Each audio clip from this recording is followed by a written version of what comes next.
கர்த்தர் நல்லவர். மீகாவின் தீர்க்க தரிசன புஸ்தகம் இரண்டாவது அதிகாரத்தினுடைய 13வது வசனத்தை நாம் எல்லாரும் சேர்ந்து வாசிக்க போகிறோம்.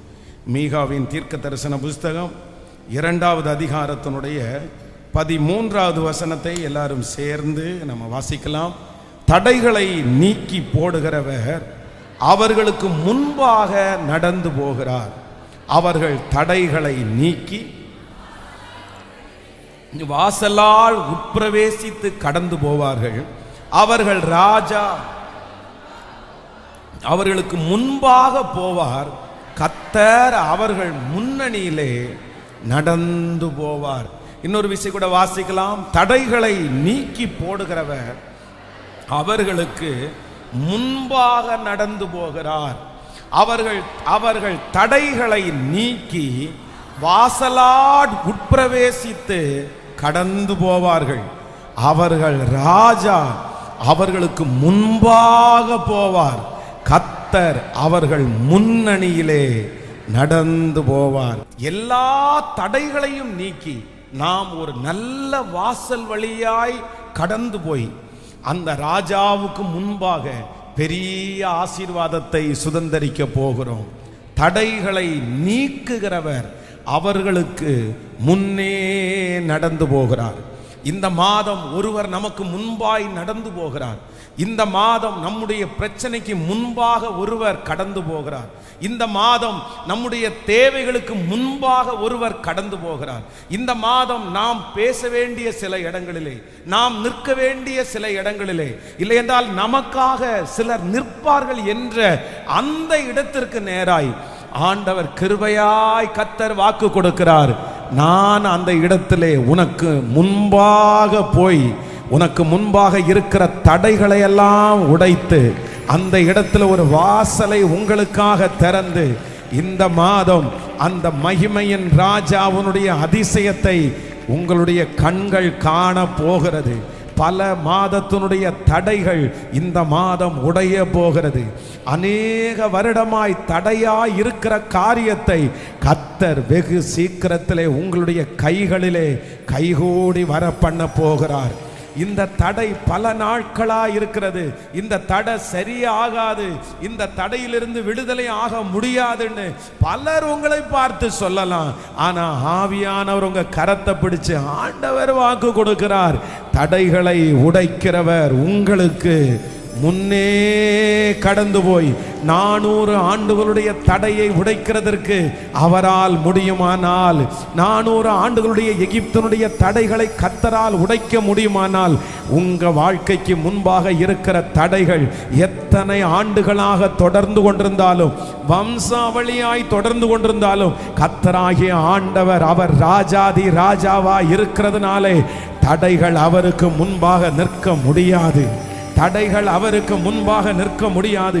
அது எவ்வளவு பெரிய தடையா இருந்தாலும், அது எவ்வளவு பெரிய மனிதன் தடுத்து வைத்திருந்தாலும், கர்த்தராகிய ஆண்டவர் முன்னே கடந்து போவாரானால் அவருக்கு முன்பாக கேதுரு மரங்கள் இரண்டாக பிளக்கும்.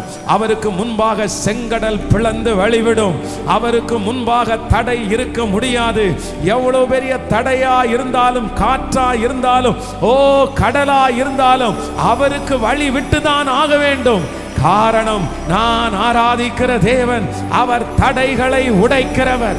கரங்களை தட்டி முழு பலத்தோடு நீங்க கரங்களை தட்டி கொண்டிருக்கும் போது அந்த தடைகள் உடைவதாக. அந்த பிள்ளைகளுக்கு விரோதமாக இருக்கிற தடைகள் உடையட்டும். அந்த திருமண தடைகள் உடையட்டும். அந்த வேலை ஸ்தலத்தில் இருக்கிற தடைகள் உடையட்டும். அந்த பிசினஸ்ல இருக்கிற தடைகள் உடையட்டும். சரீர ரீதியா இருக்கிற தடைகள் உடையட்டும். எதிரிகளால் வந்த தடைகள் உடையட்டும். வீட்டை சுற்றி இருக்கிற தடைகள் உடையட்டும். தடைகளை உடைக்கிறவர் எனக்கு முன்னே நடந்து போகிறார். ஹல்லேலூயா. அவர் யாரா போகிறார் அப்படின்னு சொன்னா அவர் ராஜாவாய் போகிறாராம். இப்ப நீங்க கவனிச்சு பாருங்க. நமக்கு முன்னாடி ஒரு தடை இருக்கிறது. ஆனா அந்த தடையை நீக்குவதற்கு சாதாரணமான ஒரு மனுஷனை நம்ம கூட்டிட்டு போறதற்கும், அதே நேரத்தில் ஒரு தலைமைத்துவத்தில் இருக்கிற ரொம்ப அதிகாரமான ஒரு மனுஷனை கூட்டிட்டு போறதுக்கும் நிறைய வித்தியாசம் இருக்குது. யாராவது ஒருத்தர் தடையா இருக்கிற இடத்துல ஒரு அதிகாரி நம்ம கூட வருவார்களானால் நம்ம கவலைப்படவே மாட்டோம். அதான் அவர் பார்த்துக்குவார்ல. இவரே கூட வரும்போது தடை ஏமாத்துறோம், அவரே கூட இருக்கும்போது நம்ம என்ன பிரச்சனையில் மாட்ட போறோம். நான் நம்புறேன் இந்த டைம் உங்களுடைய தடைக்கு முன்பாக வருகிறது கவர்மெண்ட்ல இருக்கிற ஒரு ஆள் அல்ல, சாதாரணமாய் ஒரு உலகத்தினுடைய மனுஷன் அல்ல. நான் நம்புறேன் கர்த்தர் வாக்கு கொடுக்கிறார், அவர்கள் ராஜா, நம்முடைய ராஜா, உங்களுக்கும் எனக்கும் ராஜாதி ராஜாவா இருக்கிற அந்த பரம தகப்பன் நம்புறவங்களுக்கு அப்படியே நடக்கும் என்று நான் நம்புகிறேன். விசுவாசிக்கிறவர்களுக்கு அப்படியே ஆகும். ஹல்லேலூயா. அந்த ராஜா கடந்து போய் எந்த இடத்திலே நீங்கள் அந்த வீட்டை கட்ட வேண்டும் என்று நினைத்தீர்களோ அந்த தடைகள் உடைக்கப்பட்டு அங்கே ஒரு மாளிகை கட்டப்படும். நான் விசுவாசிக்கிறேன் அந்த இடத்துல ஒரு மாளிகை கட்டப்படும். எந்த இடத்துல அந்த பிசினஸ் ஆரம்பிக்கணும்னு நினைச்சீங்களோ அந்த இடத்துல இருக்கிற தடைகளை மாற்றி அதே இடத்துல உங்க வெட்கத்திற்கு பதிலாக 2 மடங்கு பலனை கர்த்தர் தர வல்லவராயிருக்கிறார். எந்த சொந்தங்களுக்கு முன்னாடி அவமானப்பட்டு நிக்கிறீங்களோ அந்த சொந்தத்துக்கு முன்னாடி என் அப்பா இந்த மாதம் ராஜாவாய் உங்களுக்கு முன்பாய் கடந்து போய், thank you Jesus, thank you Jesus, அந்த தடைகளை மாற்றி அந்த தடைகளை உடைத்தறிந்து, ஆமென், தடைகளை உடைத்தறிந்து அந்த இடத்தில் என் தலையை நிமிர பண்ணுவதற்கு கர்த்தர் வல்லவராய் இருக்கிறார். ஆமென். ஒரு தேவனுடைய பிள்ளை தாண்ட வேண்டிய 3 தடைகளை குறித்து தான் இன்றைக்கு ஆண்டவர் நம்மோடு கூட பேச போகிறார். நீங்க இந்த தடைகள், இந்த 3 தடைகளையும் நீங்க தாண்டாம ஒரு வெற்றியை உங்களால் அடைய முடியாது. உங்களுக்கு தரிசனம் இருக்கலாம், உங்களுக்கு விஷனை ஆண்டவர் கொடுத்திருக்கலாம், உங்களுக்கு எண்ணங்கள் நன்றாக இருக்கலாம், நீங்க வாழணுன்ற விருப்பம் உங்களுக்கு இருக்கலாம். ஆனா இந்த 3 தடைகளையும் ஒரு மனிதன் ஜெயிக்காவிட்டால் அவர்களுக்கு என்ன தரிசனம் இருந்தாலும் அந்த தரிசனம் அவர்களுக்கு கண்டிப்பாக நிறைவேறாது. அவர்கள் இந்த உலகத்தில் இருக்கிற பல மனிதர்கள், ஆண்டவரை ஆராதிக்கிற நிறைய பிள்ளைங்க இந்த 3 விதமான காரணத்தினாலே விழுந்து அவருடைய தரிசனங்களை எல்லாம் இழந்து அவங்க எதுவுமே பண்ணாம, ஐயோ என் வாழ்க்கையில இந்த காரியம் எனக்கு ஒரு பெரிய தடையா வந்ததுனால நான் எதுவுமே செய்ய முடியல அப்படின்னு சொல்லி தங்களுடைய வாழ்க்கையை நிறைய பேர் முடிச்சிருக்காங்க. ஆனா ஆண்டவருடைய பிள்ளைகளாகிய உங்களுக்கு கர்த்தர் இன்றைக்கு அதை கற்றுக் கொடுத்து அதிலிருந்து வெளியே வரக்கூடிய கிருபையும் ஆண்டவர் நமக்கு தயவாய் கர்த்தர் தரப்போகிறார். நம்பர் 1, முதலாவதாக ஒரு வசனத்தை நம்ம வாசிக்க போகிறோம். நீங்கள் 2 கொரிந்தியர் 12ஆம் அதிகாரத்தினுடைய 3வது வசனத்தை வாசிக்க போகிறோம். 2 கொரிந்தியர் 12வது அதிகாரத்தினுடைய 3வது வசனத்தை எல்லாரும் சேர்ந்து வாசிக்கலாமா? அந்த மனுஷன் ஓகே, 2 கொரிந்தியர் 12வது அதிகாரத்தினுடைய 7வது வசனம். அன்றியும் எனக்கு வெளிப்படுத்தப்பட்டவைகளுக்குரிய மேன்மையின் நிமித்தம் நான் என்னை உயர்த்தாதபடிக்கு என் மாம்சத்திலே ஒரு முள் கொடுக்கப்பட்டிருக்கிறது. என்னை நான் உயர்த்தாதபடிக்கு அது என்னை குட்டும் சாத்தானுடைய தூதனாயிருக்கிறது. அது என்னை விட்டு நீங்கும்படி நான் 3 தரம் கர்த்தரிடத்தில் வேண்டிக் கொண்டேன். அதற்கு அவர், என் கிருபை உனக்கு போதும், பலவீனத்திலே என் பலன் பூரணமாய் விளங்கும் என்றார். ஆகையால் கிறிஸ்துவின் வல்லமை என்மேல் தங்கும்படி என் பலவீனங்களை குறித்து நான் மிகவும் சந்தோஷமாய் மேன்மை பாராட்டுவேன். கவனிங்க ஆண்டவருடைய பிள்ளைகளே, இந்த இடத்துல அப்போஸ்தலனாகிய பவுல் இந்த வசனத்தை அவர் எழுதுகிறார்.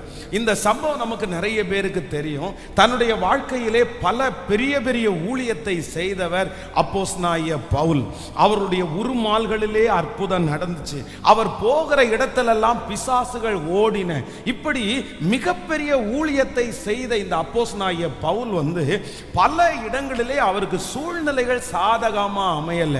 சில இடத்துல அவருக்கு வீடு இல்லை, சில இடத்துல அவருக்கு சாப்பாடு இல்லை, சில இடத்துல அவருக்கு இயற்கை சரியா அவருக்கு கோஆபரேட் பண்ணல, சில இடத்துல நிறைய கள்ளர்கள் அவர்களுக்கு விரோதமா வந்தாங்க, சில இடத்துல ராஜாங்கம் அவருக்கு விரோதமா வந்துச்சு.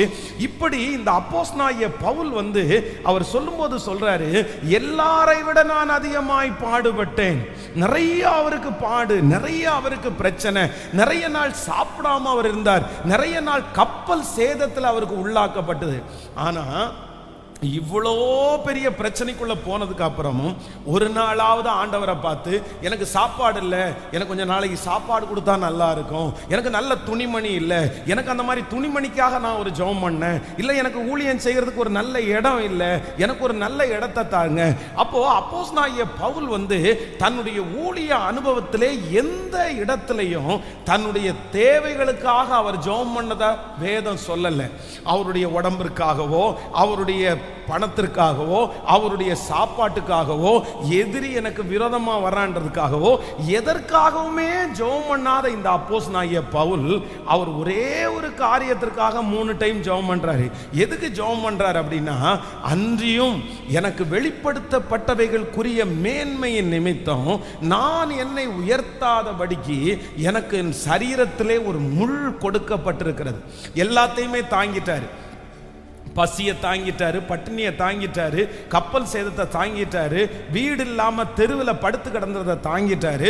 எல்லாத்தையும் தாங்கின இந்த அப்போஸ்தலனாகிய பவுலுக்கு இந்த ஒரு காரியத்தை மட்டும் அவரால் என்ன பண்ண முடியலன்னா, அவரால் தாங்கவே முடியல. ஆண்டவரே என்னால் முடியல, நான் எதுக்காவது ஒன்றுக்காவது நான் ஜெபம் பண்ணியிருப்பேனா, எதுக்காவது நான் ஜெபம் பண்ணல, இந்த ஒரு காரியத்திற்காக ஜெபம் பண்ணுறேன், எனக்கு கொடுங்க, எனக்கு பலவீனமாக இருக்குது, இதை என்னால் சகிக்கவே முடியல சொல்லும்போது ஆண்டவர் அங்கிருந்து ஒரு வார்த்தையை கொடுக்கிறார், உன் பலவீனத்திலே என் பலன் பூரணமாய் விளங்கும். ஆண்டவர் அந்த முள்ளை எடுத்து போடல, அந்த வலியை எடுத்து போடல, அந்த பலவீனத்தை ஆண்டவர் எடுத்து போடல. அதற்கு மாறாக ஆண்டவர் சொல்றாரு, பரவாயில்ல, நான் தான் அதை ஒன்ன வச்சிருக்கிறேன், ஒன்று பண்றேன், நான் உனக்கு ஒரு கிருபையை தருகிறேன். அந்த பலவீனம் ஒன்ன உடைக்காதபடி, அந்த பலவீனம் ஒன்ன நொறுக்காதபடி உனக்கு ஒரு கிருபையை தர்றேன்னா ஆண்டவர் ஒரு கிருபையை அவனுக்கு கொடுத்து அவனுடைய ஜெபத்திற்கு அவன் கேட்ட பதிலை விட இன்னொரு பதிலை ஆண்டவர் அவனுக்கு தந்தார். அப்போ ஆண்டவருடைய பிள்ளைகளே, அந்த அப்போஸ்தலனாகிய பவுல் பெரிய சுவிசேஷகனாய் மாறினார், பெரிய அப்போஸ்தலனாய் மாறினார், அநேக திருச்சபைகளை கட்டுகிற ஒரு பெரிய தேவ மனுஷனாய் மாறினார். காரணம் என்ன அப்படின்னு சொன்னா, அவருடைய வாழ்க்கையிலே இருந்த ஒரே ஒரு தடையை அவர் தாண்டாரு. என்ன தடை அப்படின்னு சொன்னா, தன்னுடைய மனசு ஏற்றுக்கொள்ள முடியாத ஒரு சூழ்நிலை அவருடைய வாழ்க்கையிலே வந்தபோது வேதம் சொல்லுகிறது, அதை அப்போஸ்தலனாகிய பவுல் தாண்டினார் என்று வேதம் சொல்லுகிறது. ஒன்று நினைத்துக் கொள்ளுங்கள், நம்பர் 1, முதலாவதாக ஒரு ஆண்டவருடைய பிள்ளை நீங்க தாண்ட வேண்டிய ஒரு தடை என்னன்னா, நீங்க உடைக்க வேண்டிய ஒரு தடை என்னன்னா, நீங்க கண்டினியூவா டிராவல் பண்ண வேண்டிய, உங்க முன்னாடி இருக்கிற அந்த தடையை தாண்டி டிராவல் பண்ண வேண்டியது என்ன அப்படின்னு சொன்னா, சில நேரத்திலே ஆண்டவர் ஏற்றுக்கொள்ளவே முடியாத ஒரு சூழ்நிலையை நம்முடைய வாழ்க்கையிலே கர்த்தர் அனுமதிப்பார். ஆண்டவரே, இதை நான் ஏற்றுக்கவே முடியாது, வேற ஏதாவது எனக்கு ஒன்று கொடுங்க, எனக்கு வேற ஏதாவது ஒரு நோய் கொடுங்க, இல்லைன்னா வேற ஏதாவது ஒரு பிரச்சனையை கொடுங்க, ஆனா இது மட்டும் எனக்கு கொடுக்காதீங்க, இந்த பிரச்சனை மட்டும் எனக்கு வேண்டாம், இந்த பிரச்சனையை என்னால சகிக்க முடியாது, இந்த பிரச்சனையை என்னால தாங்க முடியாது, இது இருந்தா நான் கண்டிப்பா அடுத்த லெவல் என்னால போக முடியாது, இது என்ன பின்னாடி இழுக்குது, இதோட நான் எப்படி டிராவல் பண்ணுவேன், நான் நினைச்சது மாதிரியே இது எனக்கு இல்லை, இது என்னுடைய கற்பனைக்கு வித்தியாசமானது, நான் இந்த பாதையை நான் யோசிக்கவே இல்லை. இப்படிப்பட்ட சூழ்நிலையில் யார் இந்த சத்தத்தை கேட்டுக்கொண்டிருந்தாலும், ஒருவேளை 5 வருடம் 6 வருடத்திற்கு முன்பாக நீங்க ஏற்றுக்கொள்ள முடியாத ஒரு சூழ்நிலையை ஆண்டவர் உங்க கையில தந்திருப்பாரு. அந்த காரியம் என்னைக்கு ஆரம்பிச்சோ, அந்த பிரச்சனை என்னைக்கு ஆரம்பிச்சோ, அன்னைக்கு முதல் உங்களுடைய தரிசனத்தில் நீங்க ரொம்ப ஸ்லோவா இருக்கலாம், உங்களுடைய உயர்வில் நீங்க ரொம்ப ஸ்லோவா போலாம். அதற்கு பிறகு எதுலையுமே உங்களால ஈடுபாடு கொடுக்க முடியாம உங்களை அது தடுத்து நிறுத்தி கொண்டே இருக்கலாம். ஆனா ஆண்டவர் இன்றைக்கு வாக்கு கொடுக்கிறார், நீங்கள் தாண்ட வேண்டியது என்ன அப்படின்னு சொன்னா, சில நேரத்தில் என்னுடைய மனதிலே ஏற்றுக்கொள்ளவே முடியாத அந்த தடையை நான் முழு மனசோட ஏற்றுக்கொண்டு நான் அதை தாண்டுவேனே. ஆனால் கர்த்தர் எனக்காக வைத்திருக்கிற லட்சியத்தை ஒருவராலும் தடுக்க முடியாது. கர்த்தர் எனக்கு வைத்திருக்கிற உயர்வை ஒருவராலும் தடுக்க முடியாது. ஒருவேளை சின்ன வயசுல நீங்கள் இருக்கலாம், இன்றைக்கு இந்த வார்த்தையை ஆண்டவர் உங்களுக்காகவே பேசி கொண்டிருக்கலாம். பாஸ்டர், இன்னைக்கு கூட நான் அப்படிதான் நினைச்சு வந்தேன், அது ஒண்ணு மட்டும் என்னை விட்டு போட்டும் பாஸ்டர், என்னால் அதை கண்ணில் பார்க்கவே முடியல, என்னால் அதுக்கு கூட சேர்ந்து டிராவல் பண்ணவே முடியல, என்னால் அதை ஏத்துக்கவே முடியாது, என்னுடைய மனசு அதை ஏத்துக்காது, என்னுடைய மூளை அதில் ஏத்துக்கல. நான் என்னென்னமோ என் மனசுட்டு நான் சொல்லி பார்க்கிறேன், என்னென்னமோ என் சிந்தை இடத்துல சொல்லி பார்க்கிறேன், நீ இதை அக்செப்ட் பண்ணிக்கோ, நீ இதை ஏத்துக்கோ. ஆனா என்னுடைய மனசு, என்னுடைய இருதயம் அதை திரும்ப திரும்ப திரும்ப ரிஜெக்ட் பண்ணுது. அதனால நான் ரொம்ப சோர்ந்து போகிறேன், அதனால நான் ரொம்ப பலவீனப்பட்டேன், அதனால நான் எதையுமே செய்யறதுக்கு நான் முன்னாடி இல்லை. ஆனால் கர்த்தர் மட்டும் இன்றைக்கு உன்னுடைய கரத்தை பிடித்து கர்த்தர் வாக்கு கொடுக்கிறார். சில உயர்ந்த பரிசுத்தவான்களுக்கு, ஆச்சரியமாய் நடத்த போகிறவர்களுக்கு, பெரிய தரிசனத்தை வைத்திருக்கிறவர்களுக்கு ஆண்டவர் உங்களை கொண்டு பெரிய காரியங்களை செய்வதற்கு சித்தம் வச்சிருக்கிறார் அப்படின்ற ஒரு பெரிய அறிவை எங்க நீங்க கண்டுபிடிக்க முடியும்னா, சில நேரத்தில் கர்த்தர் ஏற்றுக்கொள்ள முடியாத ஒன்றை நம்முடைய கையிலே கர்த்தர் கொடுப்பாரானால் அதை யார் தாண்டுகிறீர்களோ, நான் நம்புகிறேன் உங்களுக்கு ஒரு பிரகாசமான எதிர்காலத்தை கர்த்தர் வச்சிருக்கிறார். யாரும் நம்ப முடியாத ஒரு எதிர்காலத்தை கர்த்தர் வச்சிருக்கிறார். ஒருவரும் உங்களை தொட முடியாத அளவிற்கு, நெருங்க முடியாத அளவிற்கு ஒரு மிகப்பெரிய எதிர்காலத்தை கர்த்தர் வைத்திருக்கிறார். ஹல்லேலூயா! கைகளை அசைத்து ஒரு ஹல்லேலூயா சொல்லலாம். உங்க மனசு ஏத்துக்கலன்னா கூட இந்த செய்தியை கேட்கும் போது ஆண்டவரிடத்துல நீங்க ஜெபம் பண்ணுங்க. தகப்பனே, எனக்கு ஒரு கிருபை தாரும். என்ன கிருபை தாருங்க அப்படின்னா, எனக்கு ஏற்றுக்கொள்ள முடியாத இந்த பலவீனத்தை, ஏற்றுக்கொள்ள முடியாத இந்த சோதனையை நான் முழு மனதோடு ஏற்றுக்கொண்டு இதை வைத்து கொண்டே, இந்த சூழ்நிலையிலே இருந்து கொண்டே, இந்த பிரச்சனையை என்னுடைய சரீரத்திலேயோ என்னுடைய மனசுலையோ சுமந்து கொண்டே, நான் சுமந்துட்டே என்ன பண்ணணும்னா, நீர் எனக்காக கொடுத்திருக்கிற அந்த லக்கை, அந்த லட்சியத்தை நிறைவேற்றுவதற்கு எனக்கு பலன் தருகிற ஒரு கன்மலை. ஹல்லேலூயா! நம்பர் 2, இரண்டாவதாக ஒரு காரியத்தை ஆண்டவருடைய பிள்ளைகள் வாசிக்கலாம். ஆமென், ஸ்தோத்திரம். 2 சாமுவேல் 12ஆம் அதிகாரத்தினுடைய 18வது வசனத்தை வாசிக்க போகிறோம். 2 சாமுவேல் 12ஆம் அதிகாரத்தினுடைய 18வது வசனம். 7ஆம் நாளிலே பிள்ளை செத்து போயிற்று என்று தாவீதின் ஊழியக்காரர் அவனுக்கு அறிவிக்க ஐயப்பட்டார்கள். பிள்ளை உயிரோடு இருக்கையில் நாம் அவரோட கூட பேசுகிற போது, ஆமென், பேசுகிற போது அவர் தம்முடைய சொற் கேட்கவில்லை. பிள்ளை செத்து போயிற்று என்று அவரோட எப்படி சொல்லுவோம், அதிகமாய் வியாகுலப்படுவாரே என்று பேசி கொண்டார்கள். தாவீது தன் ஊழியக்காரர் ரகசியமாய் பேசிக் கொள்ளுகிறதை கேட்டு பிள்ளை செத்து போயிட்டோ என்று அறிந்து தன் ஊழியக்காரனை நோக்கி, பிள்ளை செத்து போயிட்டோ என்று கேட்டான். செத்து போயிற்று என்றார்கள். அப்பொழுது தாவீது தரையை விட்டு எழுந்து ஸ்தானம் பண்ணி எண்ணெய் பூசிக்கொண்டு தன் வஸ்திரங்களை மாற்றி கர்த்தருடைய ஆலயத்திலே பிரவேசித்து பணிந்து கொண்டு தான் வீட்டிற்கு வந்து போஜனம் கேட்டான். அவன் முன்னே அதை வைத்த போது புசித்தான்.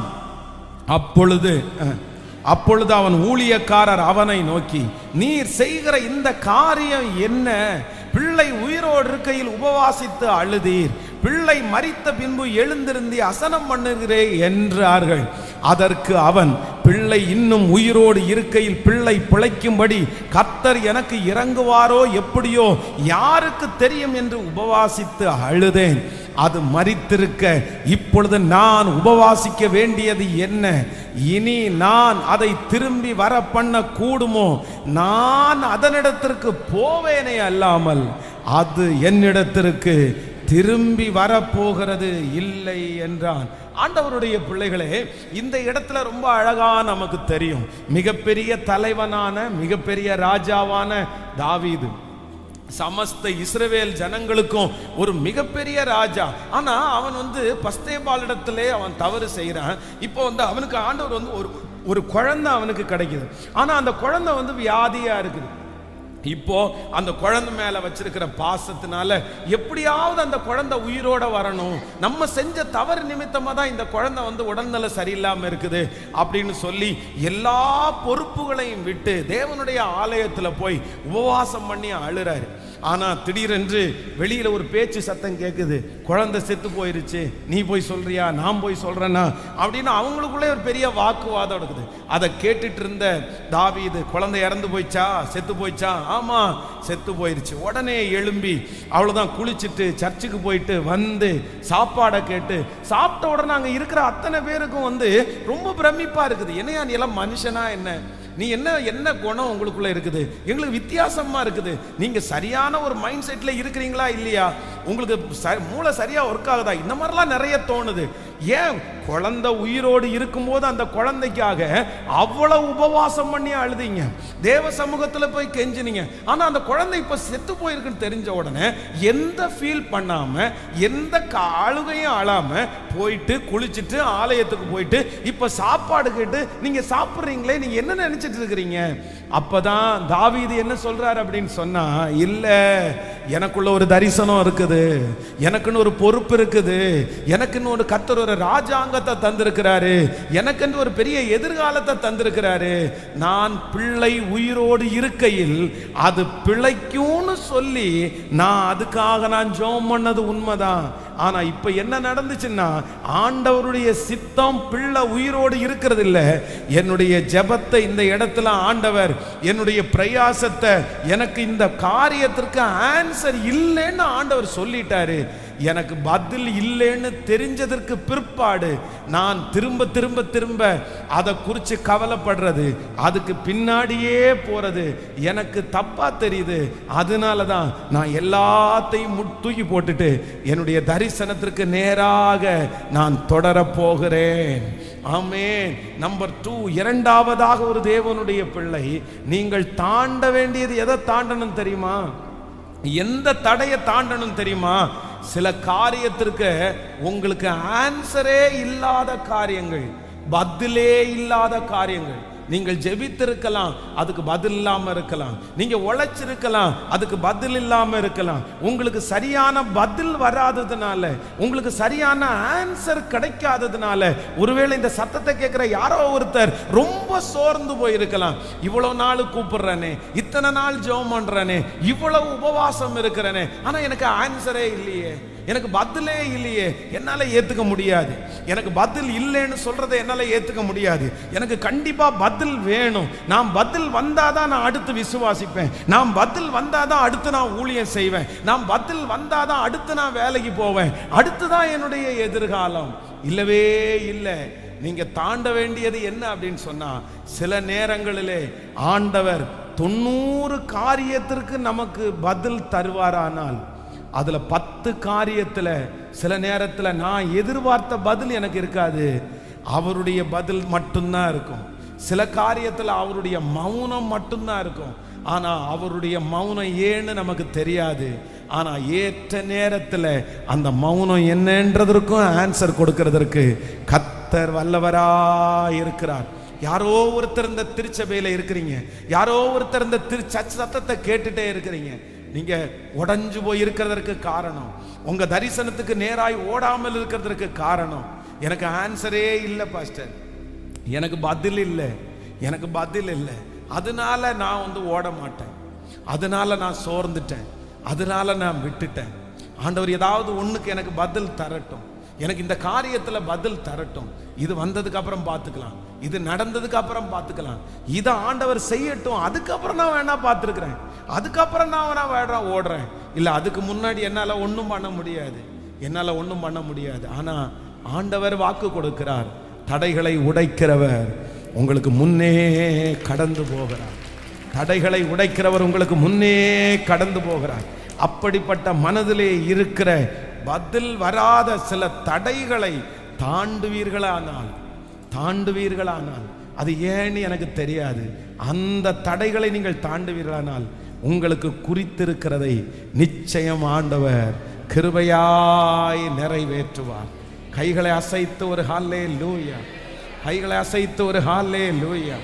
சகரியா எலிசபெத் என்கிற 2 பேருடைய வாழ்க்கையை குறித்து வேதத்தில் வாசிக்கும் போது வேதம் சொல்லுது, கல்யாணம் பண்ணின புதுசில் ஒரு 2 இயர்ஸுக்குள்ள 2 பேருமே கை கோர்த்து ஜெபம் பண்றாங்க, ஆண்டவரே எனக்கு ஒரு குழந்தை தாரும். 2வது வருஷத்துல ஜெபம் பண்றாங்க, ஆண்டவரே எங்களுக்கு ஒரு பிள்ளையை தாரும்.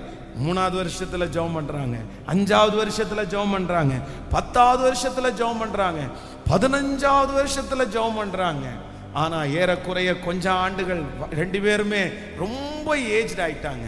அதுக்கப்புறம் இப்ப என்னன்னா, இல்ல அவங்களுக்கே இப்ப நம்பிக்கை இல்லை, அவங்களுக்கே நம்பிக்கை போச்சு. அதுக்கப்புறம் அவங்க ஜெபம் பண்றதை விட்டுட்டாங்க. எப்பவுமே அவங்களுக்கு பதில் வரல. ஆனா இந்த பதில் வராததுனால இந்த காரியத்தையே யோசிச்சு நாங்க ஜெபம் பண்றோம், பதில் வரல அப்படின்றதுக்காக ஆவிக்குரிய வாழ்க்கையை கோட்டை விடல, ஜெப வாழ்க்கையை கோட்டை விடல, பரிசுத்தத்தை கோட்டை விடல. ஏன் அப்படின்னு சொன்னா, அன்னைக்கு இருக்கிற காலத்துல மகா பரிசுத்த ஸ்தலத்துல அவ்வளவு ஸ்பிரிச்சுவல் குறைவா இருக்கிற ஒரு நபரால போக முடியாது.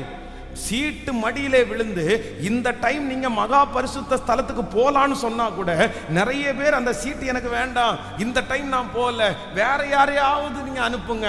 ஏன்னா நான் ஒரு 6 மாசத்துக்கு முன்னாடி ஒரு பொய் சொன்னேன், 1 வருஷத்துக்கு முன்னாடி ஒரு பொய் சொன்னேன். நிறைய பேர் அதுக்குள்ள போகிறதுக்கு முடியாது.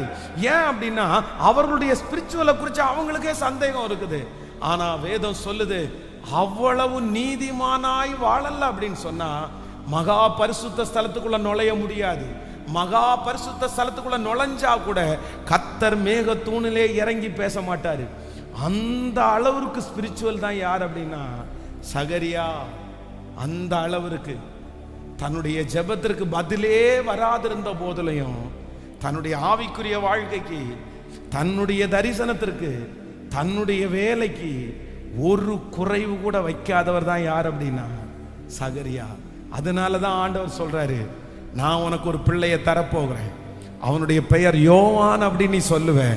அந்த யோவான் தான் ஆண்டவராகிய இயேசு கிறிஸ்துவுக்கு வழியை ஆயத்தப்படுத்துகிற ஒரு பெரிய அப்போஸ்தலனாய் நல்ல கைகளை மேலே தட்டி thank you Jesus, thank you Jesus, thank you Jesus. ஆண்டவர் சொல்லுகிறார், தாண்டி வா மகனே, தாண்டி வா மகளே, அந்த தடைகளை உடைத்தெறி, அந்த தடைகளை தாண்டு. ஆண்டவரே எனக்கு பதில் கொடுக்காட்டா கூட பரவாயில்ல, எனக்கு பதில் வராட்டா கூட பரவாயில்ல, இந்த காரியத்திற்கு நீங்க ஆன்சர் சொல்லாட்டி கூட பரவாயில்ல, இந்த உலகத்துல எத்தனை நாள் என்னை உயிரோடு வைத்திருக்கிறீரோ, எத்தனை நாள் இருக்கிறேனோ, அந்த தடைகளை தாண்டி எனக்கு என்ன குறித்திருக்கிறதோ அதற்கு நேராக ஓடுவேன், அந்த தரிசனத்திற்கு நேராய் ஓடுவேன், அந்த லட்சியத்திற்கு நேராய் ஓடுவேன். ஒரு தீர்மானம் எடுங்க பார்க்கலாம், சத்தமா ஏசப்பாட்ட ஒரு ப்ராமிஸ் பண்ணுங்க பார்க்கலாம். ஏசப்பாட்ட சொல்லுங்க, இன்னைக்கு ஏசப்பா தான் நம்மோட பேசிட்டு இருக்காங்க. சொல்லுங்க ஏசப்பாட்ட, அப்பா நான் தான் அப்படி வந்தேன், நான் தான் அப்படி வந்தேன், ஆண்டவரே அந்த ஒரே ஒரு ஜெபத்திற்கு பதில் தாங்கப்பா, எனக்கு இதுக்கு ஆன்சரே இல்லையா, எனக்கு இது பதிலே இல்லையா. எத்தனையோ பேருக்கு பதில் கொடுக்குறீங்களே, எனக்கு இந்த காரியத்துல பதில் வராதா, எனக்கு இந்த காரியத்துல பதில் செய்ய மாட்டீரா அப்படி நினைச்சது உண்மைதான் ஆண்டவரே. ஆனா இன்றைக்கு நான் ஒரு தீர்மானம் எடுக்கிறேன், இன்றைக்கு நான் ஒரு தீர்மானம் எடுக்கிறேன், எனக்கு குறித்திருக்கிறதை நிறைவேற்றுகிற கர்த்தர். ஹல்லேலூயா. உங்க கைகளை மேல உயர்த்தி, அப்படிப்பட்ட சூழ்நிலையில யார் வந்திருந்தாலும், யார் வந்திருந்தாலும், யார் வந்திருந்தாலும் கர்த்தரிடத்துல சொல்லுங்க, இல்ல நான் இந்த தடையை தாண்டுவேன், இந்த தடையை நான் தாண்டுவேன், இந்த தடையை நான் தாண்டுவேன். ஏசப்பட்ட நீர்தான் என் தேவன், நீர் எனக்கு பதில் கொடுக்காட்டாலும் கொடுத்தாலும் நீர்தான் எனக்கு தேவன். இந்த அக்கினி சூளைக்கு என்னை தப்புவித்தாலும் தப்புவியாமற் போனாலும், இந்த சிங்க கெபிக்கு என்னை தப்புவித்தாலும் தப்புவியாமற் போனாலும், ஆமே, இந்த வியாதியிலிருந்து நான் உயிர் பிழைத்தாலும் பிழைக்காவிட்டாலும், நீர் என்னை கொன்று போட்டாலும் உம்மேல் உறுதியாயிருப்பேன். ஹல்லேலூயா. நம்பர் 3, மூன்றாவதாக வேகமாய் ஒரு வசனத்தை வாசிக்கலாம். 1 ராஜாக்கள் 19ஆம் அதிகாரத்தினுடைய 4வது வசனத்தை வாசிக்க போறோம். 1 ராஜாக்கள் 19ஆம் அதிகாரம் 4வது வசனம். அவன் வனாந்தரத்தில் ஒரு நாள் பிரயாணம் போய் ஒரு சூரை செடியின் கீழ் உட்கார்ந்து தான் சாக வேண்டும் என்று கோரி, போதும் கர்த்தாவே, என் ஆத்துமாவை எடுத்துக்கொள்ளும், நான் என் பிதாக்களை பார்க்கலும் நல்லவன் அல்ல என்று சொல்லி ஒரு சூரை செடியின் கீழ் படுத்துக்கொண்டு நித்திரை பண்ணினான். அப்பொழுது ஒரு தூதன் அவனை தட்டி எழுப்பி, எழுந்திருந்து போஜனம் பண்ணு என்றான். அவன் விழித்து பார்க்கிற போது இதோ தலையினால் சுடப்பட்ட ஒரு அடையும் ஒரு பாத்திரத்தில் தண்ணீரும் அவன் தலைமாட்டில் இருந்தது. அப்பொழுது அவன் புசித்து குடித்து திரும்பவும் படுத்து கொண்டான். கர்த்தருடைய தூதன் திரும்ப 2ஆம் தரம் வந்து அவனை தட்டி எழுப்பி, எழுந்திருந்து போஜனம் பண்ணு, நீ பண்ண வேண்டிய பிரயாணம் வெகு தூரம் என்றான். ஹல்லேலூயா. கர்த்தருடைய பிள்ளைகளே, இந்த இடத்துல நம்பர் 3, மூன்றாவதாக ஒரு தேவனுடைய பிள்ளை எந்த தடையை மேற்கொள்ளணும் அப்படின்னு ஒரு தடை எழுதப்பட்டிருக்கு. இந்த சம்பவம் நமக்கு ஒன்றும் தெரியாதது அல்ல. இந்த தேவனுடைய மனுஷன் வந்து ரொம்ப சோர்ந்து போய் ஒரு இடத்துல படுத்திருக்கும் போது ஆண்டவர் என்ன பண்றாரு அப்படின்னு சொன்னா, தட்டி எழுப்பி அவனுக்கு போஜனம் கொடுத்து, ஃபர்ஸ்ட் டைம் தூங்கிட்டாரு, 2வது டைம் திரும்பவும் ஆண்டவர் தட்டி எழுப்பி போஜனம் கொடுத்து, இல்ல நீ ஃபாலோ பண்ணு, நீ எழும்பு, உன்னுடைய தரிசனத்தை நீ பின்பற்ற ஆரம்பிச்சிரு, நீ இந்த இடத்துல இருக்காத அப்படின்னு சொல்லிட்டு ஆண்டவர் வந்து அந்த மனுஷனை அனுப்புகிற இந்த செய்தியை நம்ம இந்த இடத்துல வாசிக்கிறோம். இந்த இடத்துல நான் கொடுத்த ஒரு தலைப்பு என்ன அப்படின்னு சொன்னா, மூன்றாவது ஒரு தேவனுடைய பிள்ளை தாண்ட வேண்டிய 3வது தடை என்ன தெரியுமா? அது வேற யாரும் இல்லை, எனக்குள்ளேயே ஏற்படுகிற தடைய நான் முதல்ல ஜெயிக்கிறவனா இருக்கணும். கவனிங்க ஆண்டவருடைய பிள்ளையே, பக்கத்து வீட்டுக்காரன் எனக்கு தடையா இருக்கிறது எனக்கு பிரச்சனை இல்லை, எனக்கு 3வது நபர் எனக்கு தடையா இருக்கிறது பிரச்சனை இல்லை, என் வேலை ஸ்தலத்தில் எனக்கு தடையா இருக்கிறது பிரச்சனை இல்லை. நான் நம்புகிறேன், உனக்கு விரோதமாய் உருவாக்கப்படும் எந்த ஆயுதமும் அது வாய்க்காதே போகும். எனக்கு வெளியே இருக்கிற எல்லா தடைகளையும் உடைத்து போடுகிறதுக்கு ஒருத்தர் இருக்கிறார், ஒரு தேவன் இருக்கிறார். அவர் கடந்து போவாரேயானால், அவர் முன்பாக கடந்து போகும்போது அது எவ்வளோ பெரிய தடையா இருந்தாலும் அந்த தடை விலகும், அந்த தடையான மனுஷன் தாண்டி போவான், அந்த தடை எனக்கு இருக்காது. ஆனா நம்ம தாண்ட வேண்டிய ஒரு தடை என்ன அப்படின்னு சொன்னா, நிறைய பேருடைய வாழ்க்கையில அவர்களுக்கு உள்ளே இருக்கிற தடை, தனக்குள்ளேயே அவர்களே கிரியேட் பண்ணி, அவர்களே உருவாக்கி, அவர்களே தனக்குள்ள யோசிச்சு ஒரு தடையை உண்டு பண்ணி வச்சிருக்கிறாங்க. அந்த தடையிலிருந்து நீங்க வெளியே வருகிற வரைக்கும் நீங்க நிச்சயமா சொல்றேன், பெரிய வெற்றிக்கு நேராக உங்களை கொண்டு போகவே முடியாது.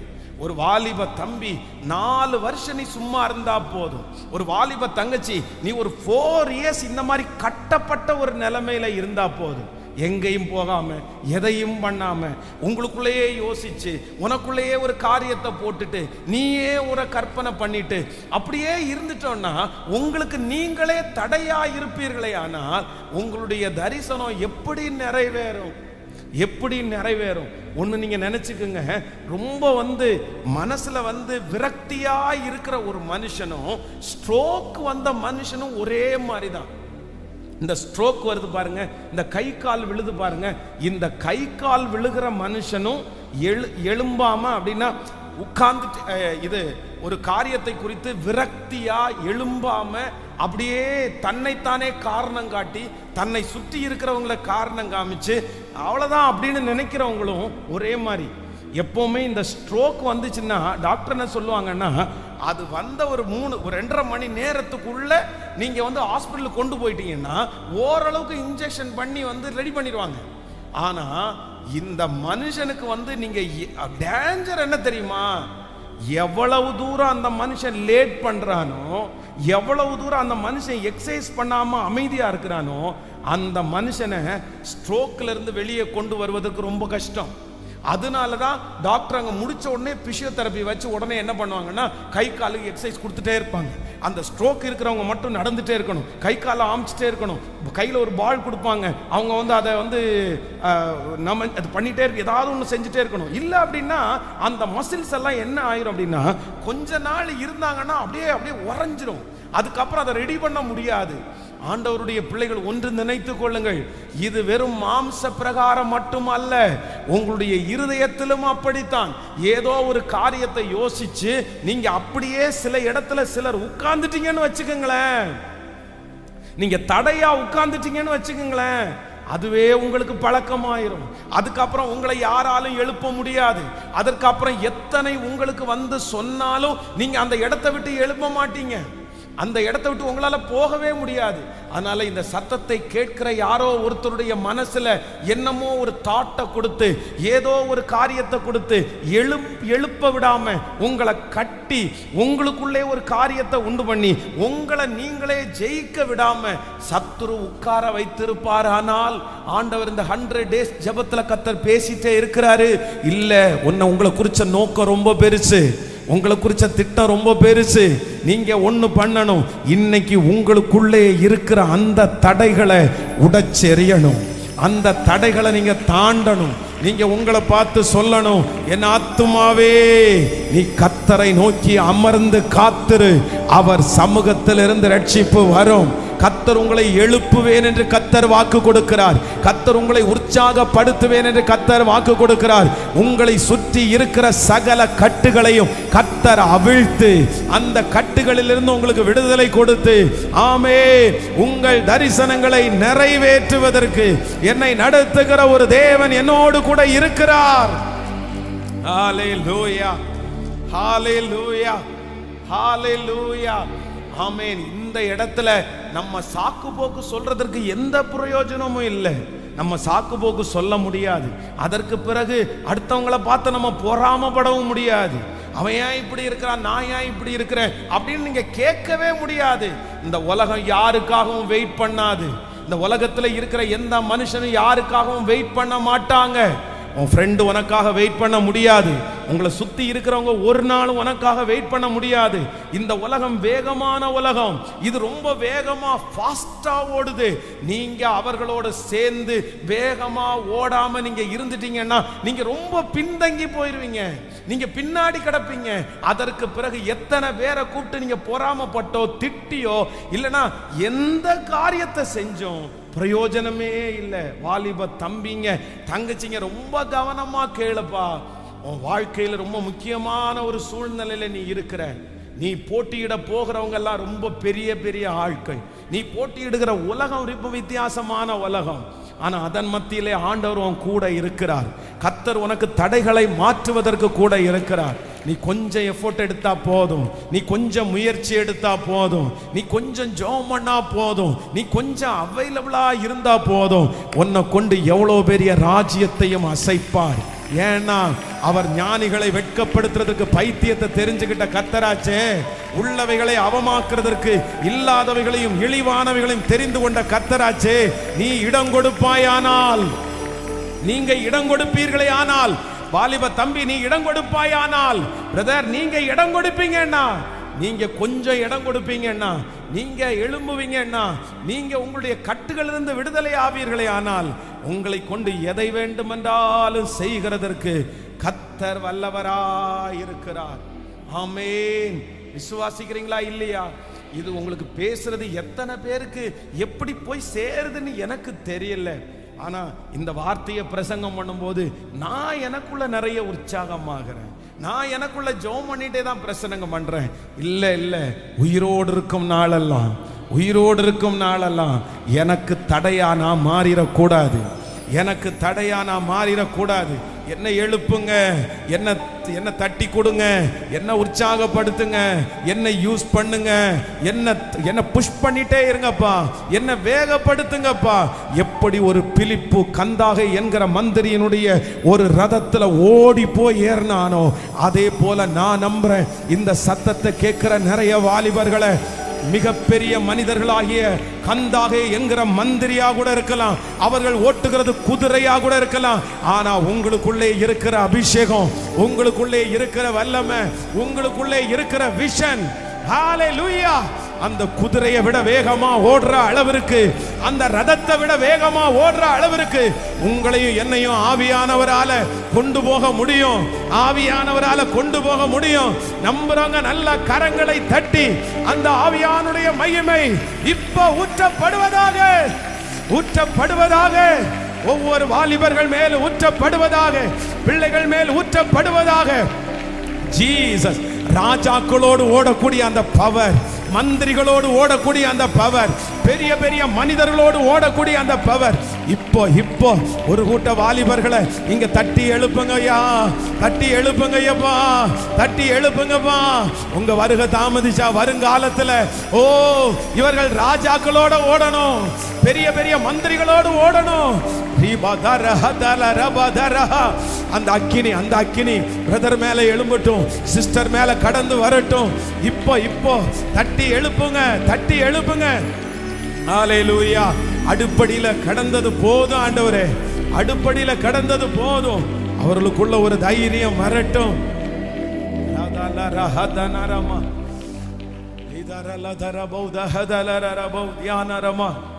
ஆமென். ஹalleluya.